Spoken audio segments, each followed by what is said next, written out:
నామాలు అందరికీ నా వందనాలు. దేవుని వాక్యాన్ని మనం ధ్యానించుకుందాం. బైబిల్లో ఉండి రోమీయులకు రాసిన పత్రిక 14వ అధ్యాయం 8వ మాట.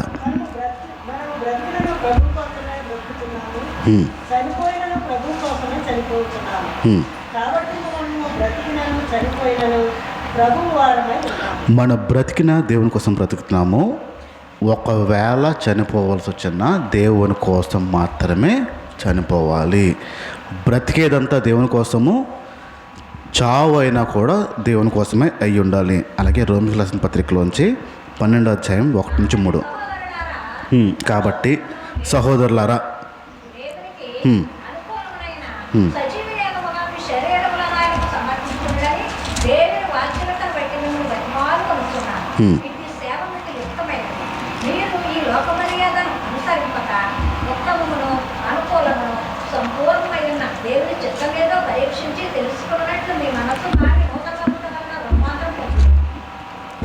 ఇక్కడ మనల్ని మనం పరీక్షించుకోవాలి. దేవుడికి అప్పు చెప్పుకుంటున్నప్పుడు పరీక్షించుకోవాలి అని. ఇప్పుడు మనం ఎవరు వారిమి? ఒకసారి గట్టి చెప్పండి. మనం ఎవరు వారిమి? గట్టి చెప్పండి. దేవుని వారిమి. దేవుని వారిమి అయితే ప్రార్థన ఎవరు ప్రార్థన చేయాలి? మనం దేవుని వారిమి అయినప్పుడు ఎవరు ప్రార్థన చేయాలి? ఎవరికి కాదు, ఎవరు ప్రార్థన చేయాలి? ఇప్పుడు మీ ఇంట్లో పాలేరు ఉన్నాడండి. మీకు పని చేస్తాడా? ఇంకెవరికి పని చేస్తాడా? ఎవరు వాడు? అతను మీ వాడు మీకు పని చేస్తాడు. ఇప్పుడు మనం దేవుని వారమి అంటున్నాం అంటే ప్రార్థన ఎవరు ప్రార్థన చేయాలి? ఎవరికి అంటలే, ఎవరి ప్రార్థన? నా ప్రార్థన, దేవుని ప్రార్థన. ఎవరు చేస్తున్నా ఇంతకీ? బైబిల్ ఏం చెప్తుంది? మీరు దేవుని వారై ఉన్నారు, బ్రతుకుతే దేవుని కోసం బ్రతకాలి, సస్తే దేవుని కోసం చచ్చిపోవాలి అన్నాడు. ఇప్పుడు ప్రార్థన ఎవరిది వచ్చింది? మన ప్రార్థన వచ్చేసింది. కొన్ని నెలల నుంచి ఈ వచనం ధ్యానిస్తున్నాం కదా. మనం దేవుని వారు అయినప్పుడు ప్రార్థన ఎవరిది అవ్వాలి? దేవుని ప్రార్థన. మత్తయి సువార్తకు వచ్చేద్దాం ఒకసారి. మత్తయి సువార్త 6వ అధ్యాయం.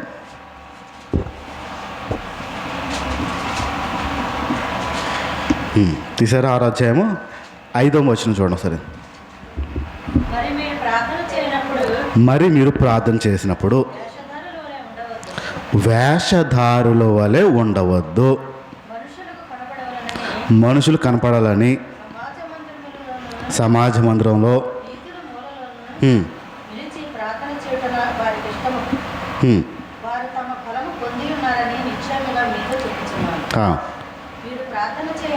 మీరు ప్రార్థన చేసేటప్పుడు మీ గదిలోకి వెళ్ళిపోయి తలుపులు వేసుకుని రహస్యమందున్న మీ తండ్రికి ప్రార్థన చేయమన్నాడు. Right, okay. 7వ వచనం చూసిండి.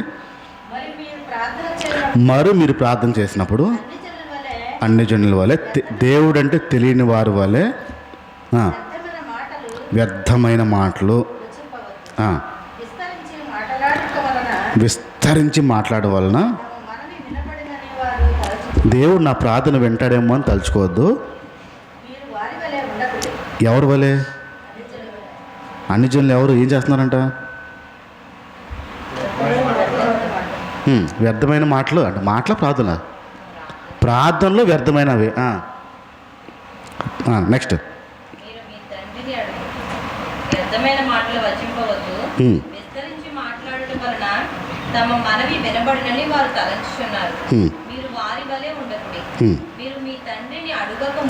మీరు మీ తండ్రిని అడగక ముందే మీకు అక్కరగా ఉన్నదేదో ఆయనకి తెలుసు. ఇంతకీ మరి ప్రార్థన చేయమంటాడు వద్దంటున్నాడా? ప్రార్థన చేయమంటున్నా. మీ అవసరతలు ఏంటో తెలుసు అంటున్నాడండి. మీ అవసరతలు ఏంటో తెలుసు అంటున్నాడు. తెలిసినప్పుడు అడగాల, అడగక్కర్లేదా?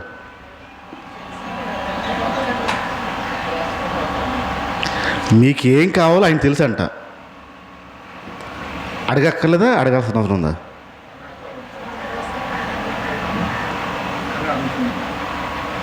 అడగలేదా?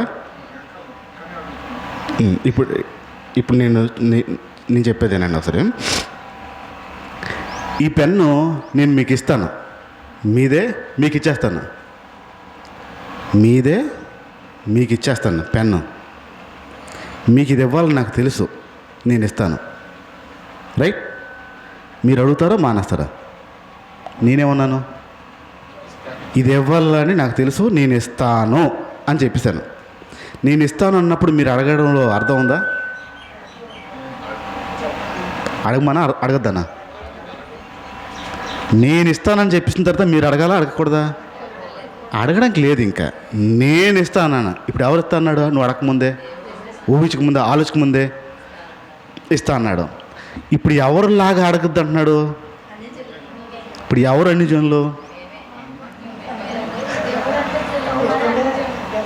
దేవుడు అంటే తెలియని వారు అన్ని జనులు. దేవుడు అంటే తెలియని వారు అడుగుతారు. వీళ్ళ గురించి మాట్లాడుతున్నాడు. దేవుడు అంటే తెలియని వారు అడుగుతారు. నాకు ఇది ఇవ్వదు ఇవ్వదు అడుగుతారు. ఈయనే ఉన్నాడు, నీకు ఏది ఇవ్వాలో నాకు తెలుసు, అది ఇస్తానన్నాడు. నువ్వు అడక్క ముందే, అడిగిన తర్వాత కదా, అడక్క ముందే తెలుసు అంటున్నాడు. ఇప్పుడు అన్ని జనులతో ఎవరిని పోలుస్తున్నాడు? అడిగే వాళ్ళని పోలుస్తున్నాడు. యేసు ప్రభువు తెలిసిన, రక్షణ పొందిన అన్యజనులు కాదా? కాదా? యేసు ప్రభువు తెలిసిన, రక్షణ పొందిన అన్యజనులు. ఎందుకు అడగద్దన్నాడు? ఒకసారి 33 చూడండి, 5:37, అది 6:33 చూడండి. కాబట్టి మీరు ఆయన రాజ్యమును, నీతిని ముందు వెతకండి, అప్పుడు అవన్నీ మీకు వచ్చేస్తాయి అన్నాడు. ఏది అడగమన్నాడు? నీతిని, రాజ్యాన్ని వెతకమన్నాడు, అడగమన్నాడు. అప్పుడు అన్నీ ఏమన్నాడు? వచ్చేస్తాయి అన్నాడు. అడగమనలే. మీ దగ్గరికి వచ్చేవన్నీ మీరు అడగక్కర్లేదు, మీరు నోరెప్పక్కర్లేదు. ముందు ఆయన నీతిని, రాజ్యాన్ని వెతకడం ప్రారంభిస్తే ముందు అవన్నీ మీ వెనకాల పరిగెట్టుకుంటూ వస్తాయి. మీరు వాటి కోసం అడగక్కర్లేదు. అడిగేవారు ఎవరంటే అన్యజనులు. ఇప్పుడు ఏం ప్రార్థన చేయాలో అక్కడ చెప్పాడు. కాబట్టి మీరు ఇలా ప్రార్థన చేయండి. పరలోకంలో ఉన్న మా తండ్రి, నీ నామము పరిశుద్ధపరచబడును గాక. చాలు, రైట్. మనం ఈ విషయాన్ని ధ్యానిస్తున్నాము. యేసు ప్రభు దగ్గరికి వచ్చి శిష్యులు అడిగినప్పుడు, మీరు ఏం ప్రార్థన చేస్తున్నారు ప్రభు అస్తమాని వెళ్ళి అని అడిగితే, యేసు ప్రభు చెప్పిన మాట, నేను ఈ ప్రార్థన చేస్తున్నాను, మీరు కూడా ఇదే ప్రార్థన చేయండి అని చెప్పి ప్రార్థన నేర్పించాడు. పరలోకంలో ఉన్న తండ్రి, నీ నామము పరిశుద్ధపరచబడును గాక. ఇప్పుడు ఆలోచిద్దాం. దేవుని పేరు పరిశుద్ధపరచబడాలి అన్నారు. ఇది మనం ప్రార్థన చేయాలి. ఎవరు పరిశుద్ధపరుస్తారు? అప్పుడు దేవుడి పేరుని ఎవరు పరిశుద్ధపరుస్తారు? దేవుడా, మనుషులా? దేవుని పేరుని ఎవరు పరిశుద్ధపరుస్తారు? మన ద్వారా. ఎందుకు మన ద్వారా? ఒకసారి బైబిల్లోంచి చూద్దాం. హెజ్కేల్ రాసిన గ్రంథము, హెజ్కేల్ రాసిన గ్రంథంలోంచి 36వ అధ్యాయం పొంది వస్తాను. సాధారణంగా మీకు ఇలాంటి వచనాలు కనపడవు. ఇప్పుడు చూడండి. అందరు తీసారా? 36, హెజ్కేల్ 36, 20 మాట చూడండి. వారు తాము వెళ్ళిన స్థలంలోనే జనులు ఎదురు చేరగా, ఆ జనులు వీరు యెహోవా జనులే, అంటే క్రైస్తవులే కదా, ఆయన దేశం నుంచి వచ్చిన వారే కదా ఆయన చెప్పడం వల్ల ఏంటది? ఆయన పరిశుద్ధ నామముకు దూషణ కలుగుటకు ఇశ్రాయేల్ జనం కారణమయ్యారు. 21 కాగా ఇశ్రాయేలీలు ఎక్కడెక్కడికైతే వెళ్ళారో అన్ని చోట్ల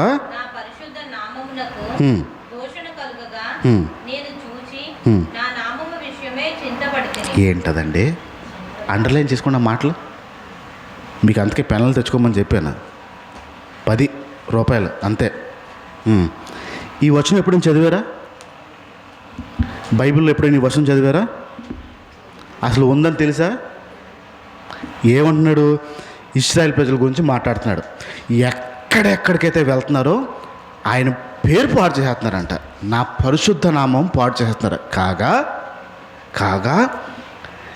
నా నామం విషయంలో నేను చింత పాడుతున్నాను అన్నాడండి.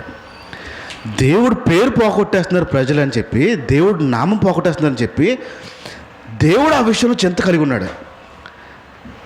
దేవుడు పరిశుద్ధుడే, డౌట్ లేదు. కానీ పేరు ఎవరు పోగొట్టేస్తున్నారు? మనం పోగొడుతున్నాం.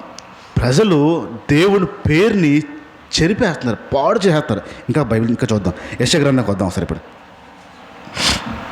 యెషయా గ్రంథం 52వ అధ్యాయం,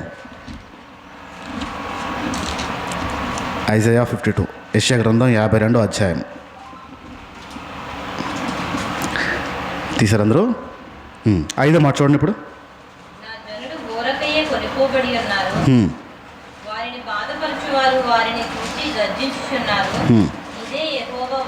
ఇదే యెహోవా వాక్కు, దినమెల్లా నామము దూషించబడుతున్నది. ఇది అండర్లైన్ చేసుకోండి. ఎప్పుడెప్పుడంట దేవుడి నామం దూషించబడుతుంది? ఎప్పుడెప్పుడు? రోజంతా ఆయన నామము దూషించబడతానే ఉంటుంది. తండ్రికి ఒక నామం ఉంది, అది పరిశుద్ధమైన నామము. ఆ నామము దూషించబడుతుందంట ప్రజల వల్ల, దేవుడి వల్ల కాదు, ప్రజల వల్ల ఆ నామము దూషించబడుతుంది. ఒకసారి రోమీయులకు రాసిన పత్రిక వచ్చాను స్పీడ్గా. 2వ అధ్యాయం, రోమీయులకు రాసిన పత్రిక 2వ అధ్యాయం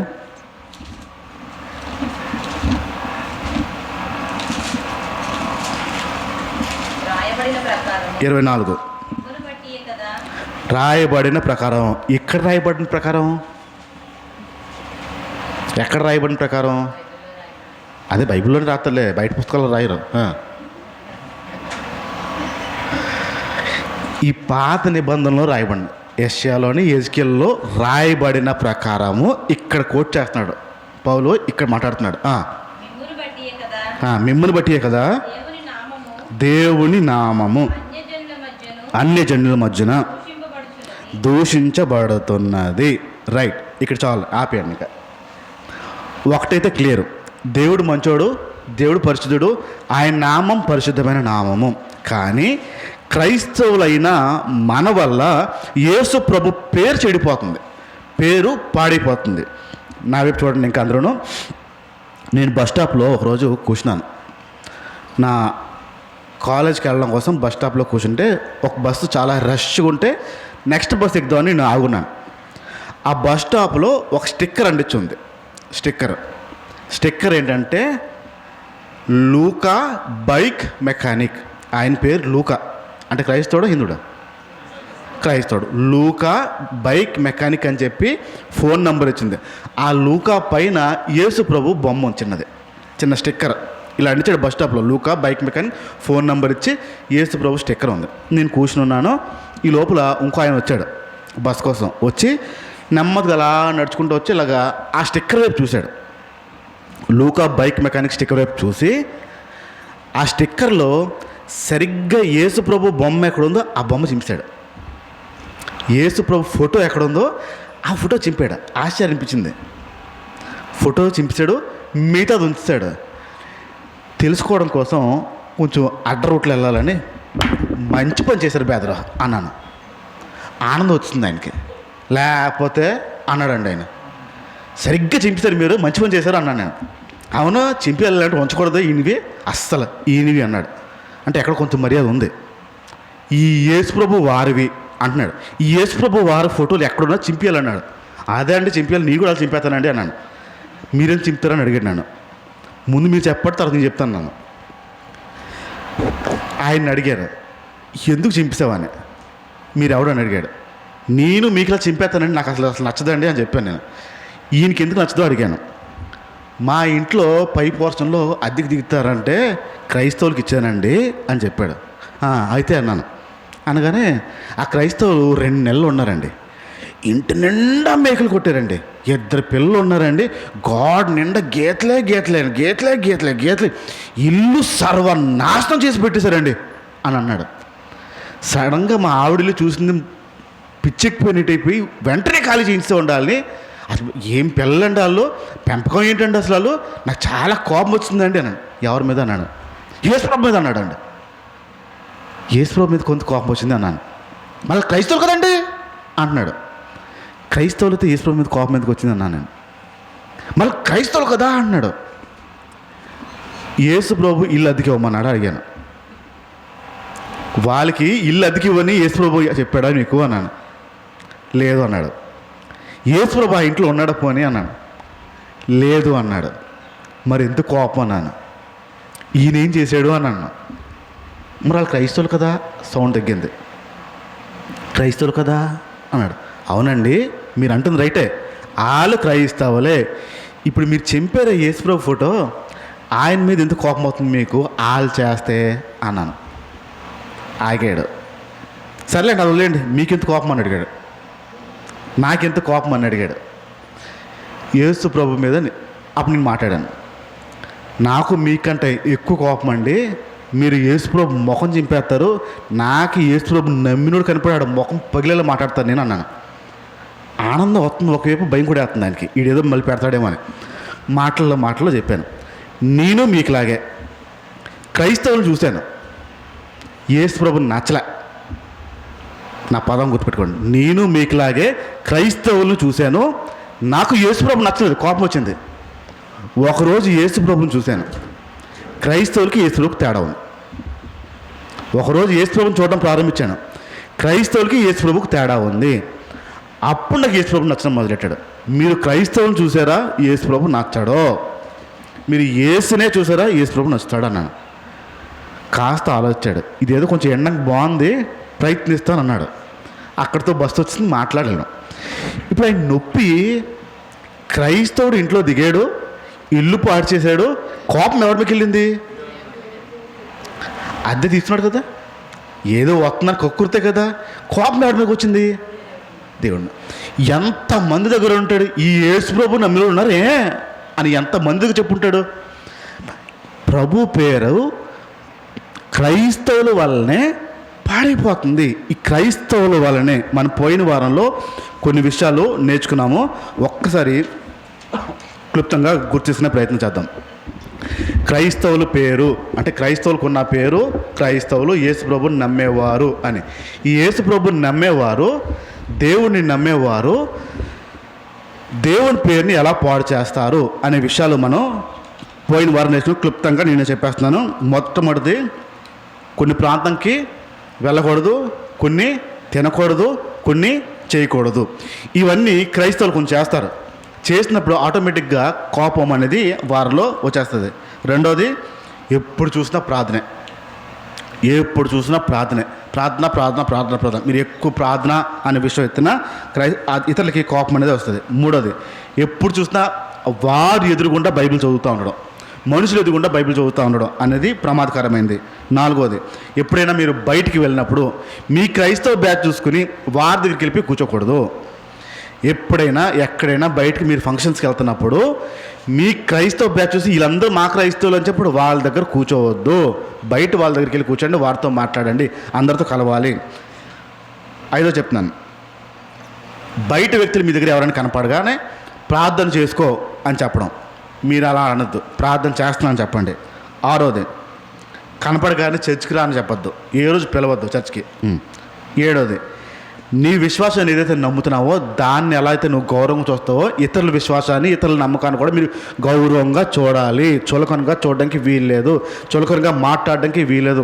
ఏ రోజైతే మీరు ఇతరుల విశ్వాసాన్ని కించపరుస్తూ అగౌరవంగా చూస్తారో మీరు దేవుడి నామాన్ని అవమానించిన వారిలాగా అవుతారు. ఇప్పుడు ఇంకా కొన్ని విషయాలు మనం నేర్చుకుందాం. ఈ భక్తిలోనే ప్రజలు దేవుడి నామాన్ని అవమానకరంగా చేస్తారు, తెలుసో తెలియకో, భక్తిలోనే. రైట్, శ్రద్ధగా వినడానికి ప్రయత్నించండి. ఫస్ట్ చెప్తున్నాను, బహిరంగ ప్రాంతాల్లో ఓపెన్ ప్లేసెస్లో మీరు ప్రేయర్ చేయడం, ఓపెన్ ప్లేసెస్లో, బహిరంగ ప్రాంతంలో అందరూ చూస్తుండగా ప్రార్థన చేయడం. ఇది కొందరికి ఉన్న జబ్బు అని అంటాను. ఏంటంటే ఏ ప్రాంతంలో ఉండరో చూడరు, ఎక్కడున్నారో చూడరు, అక్కడ కళ్ళు మూసుకుని బయటికి వినపడాలి ప్రార్థన చేస్తూ ఉంటారు. బైబిల్ అని చెప్పింది ఎక్కడికి వెళ్ళి ప్రార్థన చేయమని చెప్పింది? గదిలోకి వెళ్ళి తలుపేసి రహస్యంగా చూస్తున్న నీ దేవుడికి వినపడేలా ప్రార్థన చేయని చెప్పింది. కానీ బహిరంగ ప్రార్థన, ఇప్పుడు బయట ఎక్కడో పెళ్ళికి వెళ్ళారండి, భోజనాలు పెట్టారు, ప్రార్థన చేస్తారా చేయరా? మీరు ఆహారం తినే ముందు ప్రార్థన చేస్తారా చేయరా? చేస్తారు. చేసినట్టు పక్కోడు కానీ ఎదురుడు కానీ చూస్తాడో చూడ్డా? వారి చూడకుండా, వారికి తెలియకుండా ప్రార్థన చేయడం అవుతుందా? అవుతుంది కదా.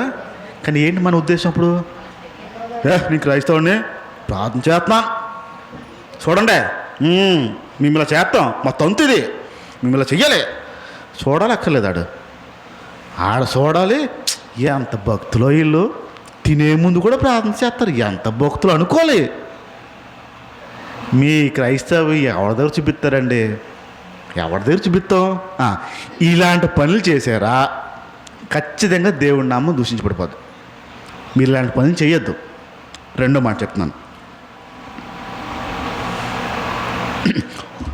బహిరంగంగా వినపడేలాగా పాటలు పాడుకోవద్దు. ఎక్కడ? బయట ప్రాంతంలో బయట వ్యక్తులకి వినపడేలాగా పాటలు పాడుకోవడం అందరికి అలవాటే. కానీ అవతల వ్యక్తులు ఉంటున్నప్పుడు బహిరంగ ప్రాంతంలో మీరు వారికి వినపడేలా పాటలు పాడుకోవద్దు. పాటలు వాళ్ళేనాలా దేవుడేనాలా? మరి వాళ్ళకి ఎందుకు వినిపిస్తుంది? అదే మరి ఇంకంతే భక్తి చూపించడానికి. నేను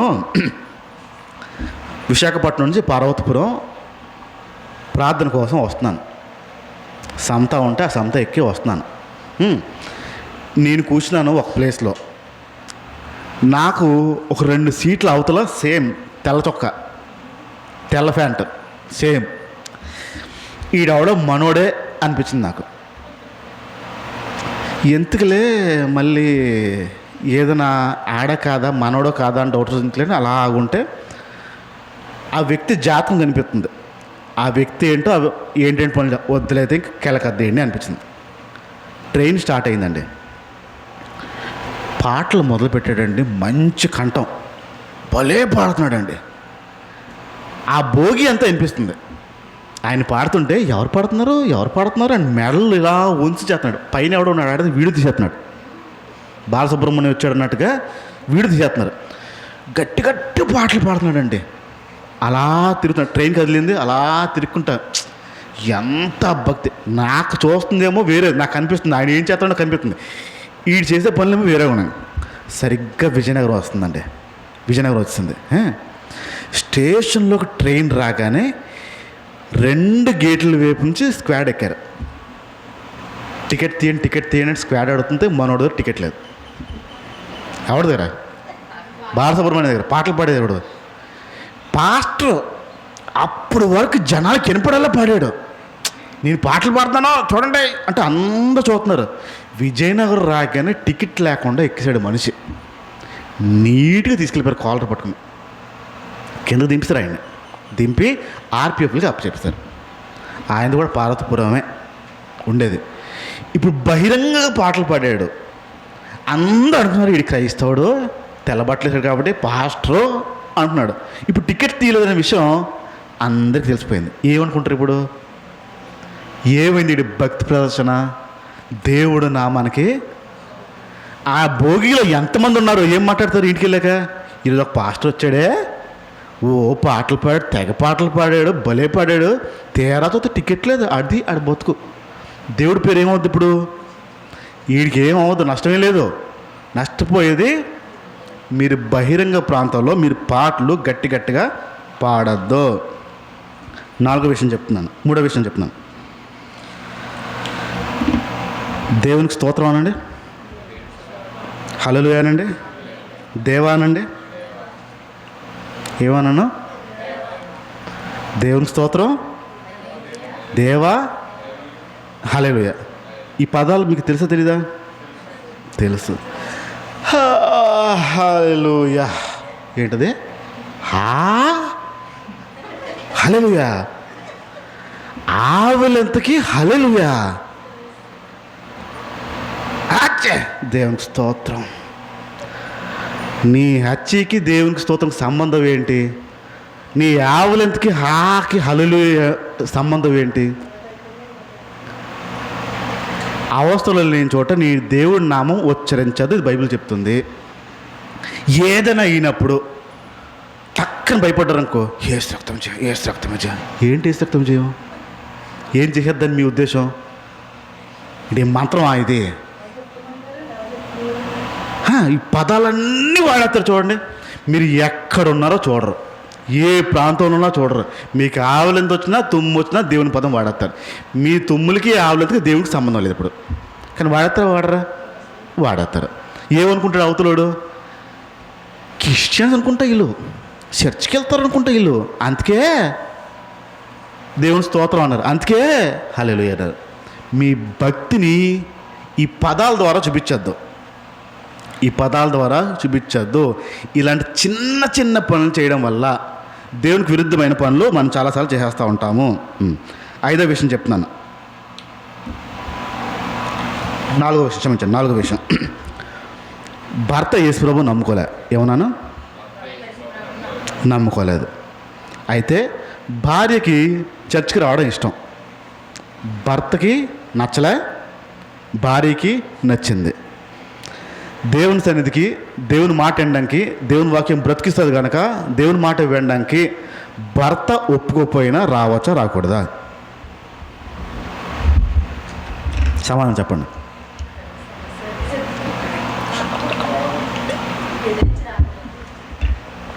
ఏంటది? ఎదిరించి రాకూడదా? ఒప్పించి రావచ్చు. ఒప్పుకోపోతే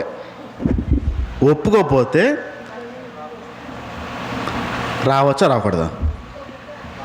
ఒప్పుకోపోతే రాకూడదా? దేవుడైనా సరే ఇంకెవరైనా ఒకటేనా? వాక్యమైనా ఎవరైనా ఒకటేనా? ఒప్పుకోపోతే మీరు అన్నది రైటే, రావడానికి వీలేదు. మీ భర్త ఒప్పుకోలేదా? అడుగు పెట్టడానికి వీలేదు. భర్త మాటకి లోబడి ఉండడం దేవుని చిత్తము, దేవుని న్యాయం. అది దాటి మీరు ఏది చేసినా దేవుడు మీ భక్తిని ఒప్పుకోడు. అది దాటి ఏది చేసినా దేవుడు ఒప్పుకోడు. ఆ విషయంలోని కొన్ని భక్తి అనుకునే విషయాల్లోని ఇలాంటి పనులు చేసే దేవుని పేరుని పాటు చేస్తూ ఉంటారు. మాకు తెలిసిన కావడి మధ్యాహ్నం 2 గంటలకి చర్చిలో ప్రేయర్, 12 గంటలకు అలా ఆయనకి అన్నం పెట్టేస్తుంది, 12 గంటలకు అన్నం పెడుతుంది, 1 గంటకి ఏసీ ఆన్ చేసేస్తుంది. అలా ఆయన వెళ్తాడు. మంచి నిద్ర పట్టినప్పటికి 2 అయినప్పుడు బయటకు వెళ్ళిపోద్ది. ఎక్కడికి? చర్చ్కే. గొప్పగా చెప్పొద్దు. మళ్ళీ నా దగ్గరికి వచ్చి మాట్లాడుతున్నారు వాళ్ళు. ఈవిడ ఎంత భక్తో తెలుసా బాబు అని నాకు చెప్తున్నారు వాళ్ళు. ఆవిడ గురించి సాక్ష్యం, ఎంత దేవుడు అంటే ఎంత ఇష్టం, అంటే దేవుడు అంటే ఎంత ప్రాణం, అంటే ఎంత ఎలాగ తప్పించుకొని వస్తుందో, ఎంత ఎలాగ అలా ఆయన అలా పడుకోగానే దేవుని మందిరం వచ్చేస్తే దేవుని వాక్యం వినేస్తుంది, చాలా భక్తి అన్నదండి. నా నోరు ఆగదు కదా. భక్తి అంటారమ్మో, దాన్ని మోసం చేయడం అంటారు. మీకు చెప్పుడేవాడు ఎవడు లేడేమో. భర్త కళ్ళు కప్పు వస్తుంది, చర్చికే భక్తే. భర్త కళ్ళు కప్పి మోసం చేసి వస్తుంది, ఇది మోసగత్తమ్మా, ఇది మోసం అమ్మా, దేవుడు ఒప్పుకోడు. భర్తను దాటి భర్త మాటను దాటి మీరు దేవుడి దగ్గరికి వచ్చినా దేవుడు ఒప్పుకోడు. ఆ భక్తిని దేవుడు అంగీకరించడు. 5వ చెప్తున్నాను, ఇంట్లో వాళ్ళందరూ క్రైస్తవులే. ఇప్పుడు ఇంట్లో వాళ్ళందరూ క్రైస్తవులే. సాధారణంగా చర్చ్కి స్త్రీలు ఎక్కువ వస్తారు, పురుషులు ఎక్కువ వస్తారా? స్త్రీలేనా? ఎందుకు స్త్రీలు ఎక్కువ వస్తారు? పని పట్టలేదా? వాళ్ళకి ఉంటాయి ఇలాంటి పనులు ఉంటాయి, పురుషులకి బయట పనులు ఉంటాయి. ఇప్పుడు ఇంట్లో పిల్లలకి, ఇంట్లో ఉన్న వ్యక్తులకి ఆహారం సమకూర్చకుండా చర్చికి రావచ్చు రాకూడదు? క్రైస్తవుల గురించి మాట్లాడుతున్నాను. సమకూర్చుకుంటూ రాకూడదా? మరి క్రైస్తవులే కదా, వాళ్ళు తెలియదంటే పోనీ అనుకోవచ్చు. ఇప్పుడు క్రైస్తవులే కదా, అర్థం చేసుకోరా? మాకు తెలిసిన ఒక సిస్టర్ గారు ప్రార్థన మధ్యలో ఒకరోజు ఫోన్ చూస్తూ టక్కని లెగిసి వెళ్ళిపోయింది. సీరియస్ ఏమో అనుకున్నాను నేను, ఏదో అయిపోయిందేమో, స్పీడ్ చదివి వెళ్ళిపోయింది. ఏంటా అంటే వాళ్ళ ఆయన డ్యూటీ నుంచి వచ్చాడు, భోజనం పెట్టడం కోసం మెసేజ్ పెట్టి నాకు భోజనం పెట్టి అన్నాడు. చర్చ్ వెనకాల వాళ్ళ ఇల్లు, ఈవిడ చర్చిలో ఉంది, వాళ్ళ ఆయన మెసేజ్ పెట్టాడు, టక్కని లెగిసి వెళ్ళిపోయింది భోజనం పెట్టడానికి. న్యాయమా కాదా? న్యాయమా కాదా? న్యాయమా? తర్వాత రోజు అడిగాను, ఏంటయిందమ్మా ఎలాగ ఇంతకలా వెళ్ళిపోయావంటే, అదే అన్న మా ఆయన వచ్చారు భోజనం పెట్టమన్నారు, భర్త మాటకి లోబడి ఉండాలి కదా, బైబిల్ చెప్తుంది కదా అని నాకే చెప్తుంది వాక్యం. మళ్ళీ నేను చెప్పిన సూక్తులు నాకు తిరిగి కొడుతుంది. నేను చేసింది రైటేనా అని అడిగింది. నేను చేసింది రైటేనా అని. రైటా రాంగా?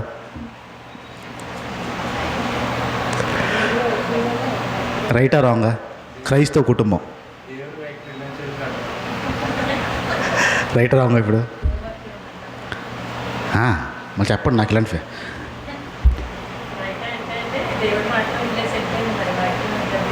వెళ్ళకూడదైతే.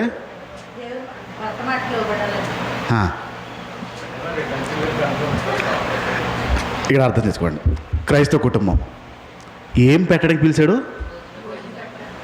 వండమండం కాదు. కొందరు భర్తల్ని చేతకాని దద్దములు ఎలా చేస్తారంటే, భార్యలు గిన్నె అక్కడే ఉంటుంది, కూర అక్కడే ఉంటుంది, పచ్చడి అక్కడే ఉంటుంది, మజ్జిగ అక్కడే ఉంటుంది, వేసుకోవడం రాదు, పెట్టుకోవడం వాళ్ళ పొరపాటు కాదు, మీరు చేసిందే, మీ చేతకంతనం అది. పెట్టుకోవడం రాదంటే ఎంత అన్యాయం అండి అది. వండడం వరకు కాదు నేను చెప్తుంది, అక్కడే ఉంటుంది, కళ్ళు కనపడాలి, అక్కడే ఉందా చూడలే, అలా తయారు చేసావు. మరి అన్నీ నువ్వు పెడితే తప్ప తినలేని పరిస్థితి. తప్పు నీదే అన్నాను, తప్పు నీదే. వండడం కాదు, వండింది పెట్టలేనిది పెట్టుకోలేని స్థితిలో ఉన్నాడంటే ఎంత చేత కాని వాడిలో చేసుంటావు. పురుషుల్ని అలా తయారు చేయొద్దు, పురుషుల్ని అలా తయారు చేయొద్దు. మీరు లేకపోతే పెట్టుకుని తినేలా చేయండి, కళ్ళు అక్కడ పెట్టుకుని తినేలాగా. సరిగ్గా వచ్చే వారం కూడా అదే టైం పెట్టాడు మెసేజ్. ఊగిపోతుంది ఆ అమ్మ, ఊగిపోతుంది. ఆ టైంకి పెట్టాడు, వచ్చాను భోజనం పెట్టాను, ఫోన్ ఇటీ అన్నాను, లాగేస్తున్నాను, ఫోన్ తీసుకుని నా దగ్గర పెట్టేసాను. అస్సలు వెళ్ళలేకపోతుందండి, అస్సలు వెళ్ళలేకపోతుంది. ప్రేయర్ అయిపోయాక ఫోన్ చేశాను, అప్పుడు తినలేడు, తెలీదు అన్నాడు. ఎలా పెట్టుకోవాలో తెలియదంట అన్నం, ఎలా వేసుకోవాలో తెలియదంట. ఎంత భయంకరం అనిపిస్తున్నారు చూడండి. మీరు చేసే భక్తి ఇప్పుడు ఇక్కడ అతి భక్తి చేసేస్తారు. భక్తిలో అతి భక్తి చేయడం వల్ల దేవుడి నామానికి అవమానం వచ్చేస్తుంది. నెక్స్ట్ చెప్తున్నాను, 6వ చెప్తున్నాను. ఇళ్ళల్లో ప్రార్థన చేస్తారా చేయరా? కుటుంబ ఉందా లేదా? చెయ్యండి, డౌటే లేదు, చెయ్యాలి. నీ పక్కింటోడికి వినిపిస్తుందా నీ ప్రార్థన? నీ పక్కింటోడికి వినిపిస్తుందా నువ్వు పాటలు పాడితే? అంటే మీ ఇంట్లో వాళ్ళు చెవుడు అనుకోవాలా, వాళ్ళకి వినపడాలనుకోవాలా? అంటే దీని వెనకాల ఉద్దేశం ఏంటి? మా ఇంట్లో పాటలు పాడుతున్నాము, మా ఇంట్లో ప్రార్థన చేస్తున్నాము, మా ఇంట్లో చప్పట్లు కొడుతున్నాము, దీని వెనకాల ఉద్దేశం ఏంటి? పక్కోడికి వినపడాలనా, దేవుడికి వినపడాలనా? చేస్తారు. ఎందుకు వినపడాలి? పక్కింటికి ఎందుకు వినపడాలి? నా ప్రశ్న ఇది. ఎదురింటికి ఎందుకు వినపడాలి? మీరు వాక్యం చెప్తారా? ఇళ్ళలో వాక్యం చెప్తారా? మీ ఇంట్లో ప్రార్థన జరిగినప్పుడు పక్కింటికి ఎందుకు వినిపిస్తుంది? ఇప్పుడు ఒకసారి అడగండి, నేను చెప్తాను. మీ ప్రార్థన పక్కింటికి వినిపిస్తుంది, మీ ఇంట్లో ఒక రహస్యం చెప్పాలి, వినిపిస్తుందా? మీ ఇంట్లో ఒక రహస్యం చెప్పాలి, వినిపిస్తుందా? మీ ఏటీఎం పిన్ నెంబరు మీరు పంచుకోవాలి ఇంట్లో, వినిపిస్తుంది బయటికి? అంటే మీ ఇంట్లో విషయాలు ఎలా మాట్లాడాలో మీకు తెలుసు. ప్రార్థన చేసినప్పుడు ఆలేనాలి ఈయనలే. దీని వెనకాల ఉన్న ఉద్దేశం దురాలోచన. మేము ప్రార్థన చేస్తున్నామో, మేము ప్రార్థన చేసుకుంటున్నామో, మేము పాటలు పాడుకుంటున్నామో, మేము చప్పట్లు కొట్టుకుంటున్నామో తెలియపరచడం. ఏం చేయమన్నాడు? తలుపు ఏమన్నాడు? దాని అర్థం ఏంటి? సౌండ్ బయట రావాలని రాకూడదన్నా. నేను చెప్పట్లే, ఈ మాటలు బైబిల్ చెప్తుంది. మీరు ఇంట్లో ప్రార్థన చేస్తే తలుపు వేయమన్నాడు అంటే దాని అర్థం ఏంటి? వినపడాలని వినపడకూడదన్నా? ఏనా వినపడకూడదు అని. మీరు ఏ ప్రార్థన చేసినా బయటికి రాకూడదు, అది మీది, దేవునికి సంబంధించింది. కానీ వినిపిస్తుందంటే దాని అర్థం వెనకాలేంటి? ఏదో దురాలోచన. మేము ప్రార్థన పరువులు, మేము క్రైస్తవులు, మేము ప్రార్థన చేస్తున్నాం. దీని వెనకాల ఉన్న దురాలోచన. నెక్స్ట్ చెప్తున్నాను నేను. చర్చికి బయలుదేరిపోతున్నారు, రెడీ అయిపోయారు. రెడీ అయిపోయి బైబిల్ పట్టుకుని బయలుదేరే టైంకి ఒకరు వచ్చి ఒక సహాయం అడుగుతున్నారు మిమ్మల్ని. మాకు కావాలి, మీరు అర్జెంటుగా మీరు ఉండాలి, మీరు సహాయం చేయాలి అని అడిగారు. సహాయం చేస్తారా? చర్చికి వచ్చేస్తారా? మీరు రెడీ అయిపోయి సంఖలో బైబిల్ పెట్టుకుని వచ్చేస్తున్నారండి. అదే టైం మీకు ఎదురు పడిపోయి మీరు సహాయం చేయాలి ఈ విషయంలో అని అడిగారు. చర్చికి వచ్చేస్తారా? వాళ్ళు సహాయం చేస్తారా?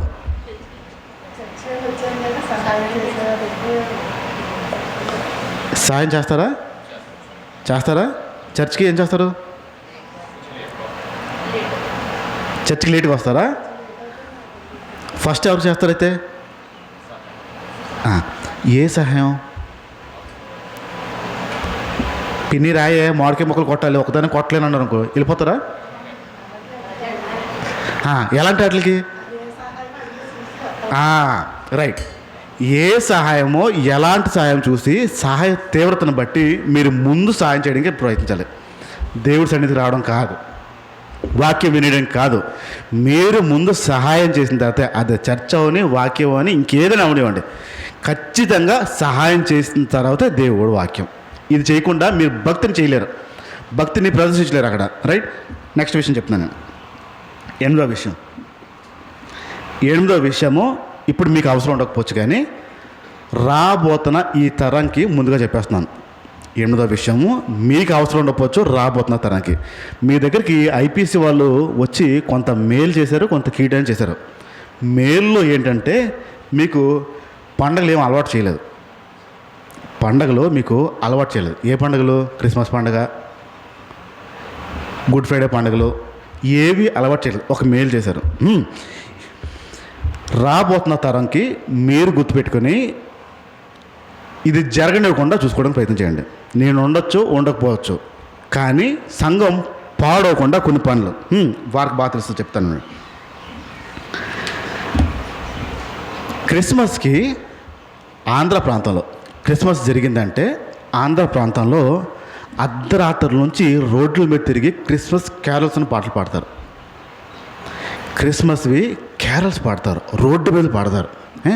అర్ధరాత్రి వెళ్ళి గట్టి పాటలు పాడి క్రైస్తవుల ఇంటికి వెళ్తారు. మళ్ళీ క్రీస్తు నేడు పుట్టిన హల్లెలూయా అని పాడతారు. మళ్ళీ ఎవరు చెప్తారు క్రీస్తు పుట్టాడని?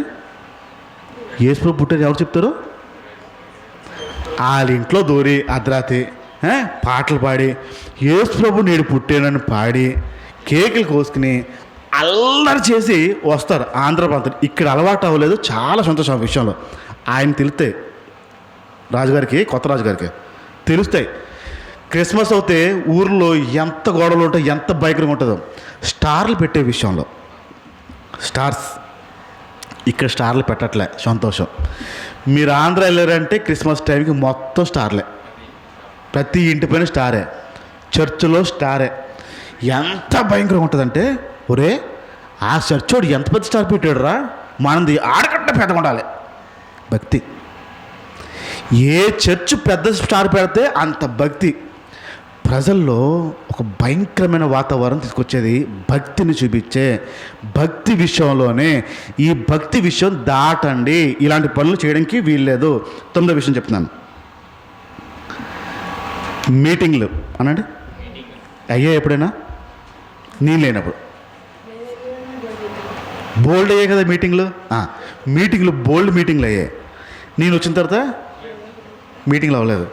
మనం పిలట్లేదా? అవసరం లేదా? సరే పోనీ, మీటింగ్లు పెట్టేవారు.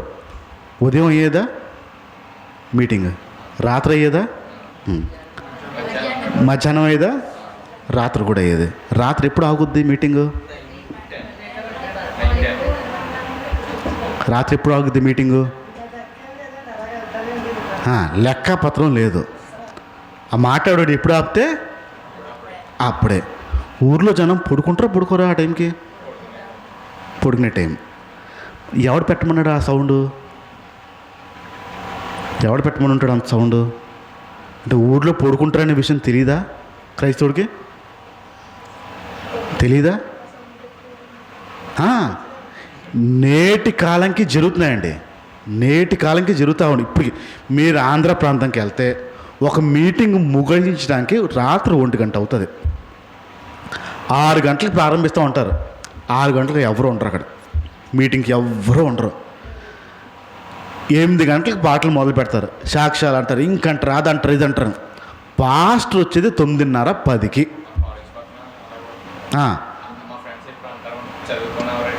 తిట్టుకుంటారండి. 10ంటికి ఎక్కుతాడు పాస్టర్, 1 గంట వరకు వాయిస్తాడు. ఇంక ప్రజలు పడుకోరా? మనుషులు పడుకోరా? ఎవరిని తిట్టుకుంటాడు ప్రజలు? యేసు ప్రభుని పోయినంత మీరు అది చేసిన పని అదే కదా. సౌండ్ ఇప్పుడు ఆదివారం ఒక 40 నిమిషాలు ఈ మైక్లోంచి ఊరికి వెళ్తుంది. శుక్రవారం 1 గంట, వారం మొత్తంలో ఒక 40 నిమిషాలు, 1 గంట, అంటే 1:40 నిమిషాలు వారం మొత్తంలో వాయిస్ వెళ్తుంది. ఇప్పుడు ఇదే చర్చ్ నుంచి ప్రతిరోజు 1 గంట, సాయంత్రం 1 గంట, వారం అంతా గంట ఆ మైకులు మోగుతూ ఉంటే ప్రజలు ఎలా ఉంటుంది? నీకు నాకే భక్తే, ఈనోళ్ళకి ఎలా ఉంటుంది? ఈ క్రైస్తవులకు ఇంకో పని పాటలేదు. ఎప్పుడు చూసినా ప్రార్థన, ఎప్పుడు చూసినా మైకులు పెట్టేస్తుంటాం. తిట్టుకోరా? మనం చేసే భక్తి వల్ల ప్రజల్లో దేవుడి నామం పాడిపోతుంది. మీటింగ్లు ఎంత బాగా జరిగాయో తెలుసా? ఏం జరగలేదు, తిట్టుకున్నాడు అందరూ. నువ్వు పెట్టిన గోలకి తిట్టుకున్నాడు తప్ప ఏం బాధ జరగలేదు. మన ఉద్దేశం ఏంటంటే బోల్ జనం వచ్చారు, బోల్ తిండి తినేశారు, అమ్మయ్య భలే జరిగిపోయింది. దేవుడి నామానికి అవమానం తెచ్చే పనులు ఇక్కడే ఉంటాయి. ఆఖరిది చెప్తున్నాను, మీరు అందరి వారా కొందరి వారా? మీరు అందరి వారా కొందరి వారా? అందరి వారా కొందరి వారా? ఖచ్చితంగా కొందరి వారే, అందరి వారి కాదు. మిమ్మల్ని మీరు బహిరంగపరచుకోకపోతే, మిమ్మల్ని మీరు ఇతరులతో కలవలేకపోతే మీ భక్తే వ్యర్థం. మీరు చేస్తున్న భక్తే దొంగ భక్తి. బైబిల్ అది బోధించలేదు.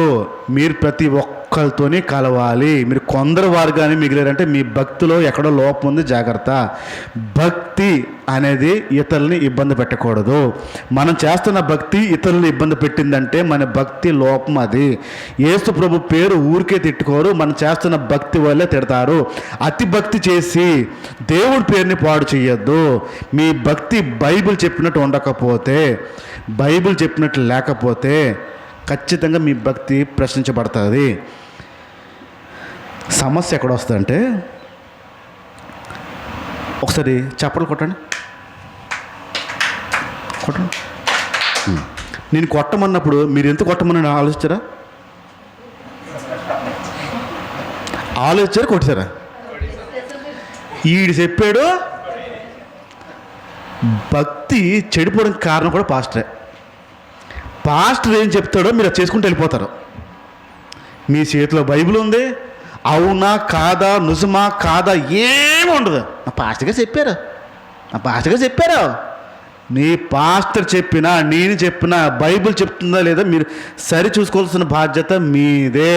గుడ్డిగా నమ్మి ఏ భక్తి చేసినా, పాస్టర్ చెప్పాడని ఏ భక్తి చేసినా, మీరు బైబిల్ చూసుకోకపోతే, బైబిల్ దాటి ఏ భక్తి చేసినా ఖచ్చితంగా మీ భక్తి ప్రశ్నించబడుతుంది.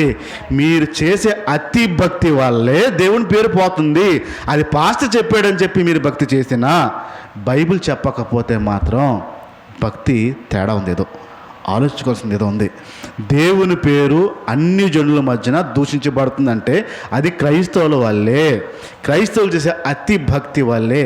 ఈ అతి భక్తి చేసి దేవుడు నామానికి అవమానం తెచ్చిపెట్టద్దు.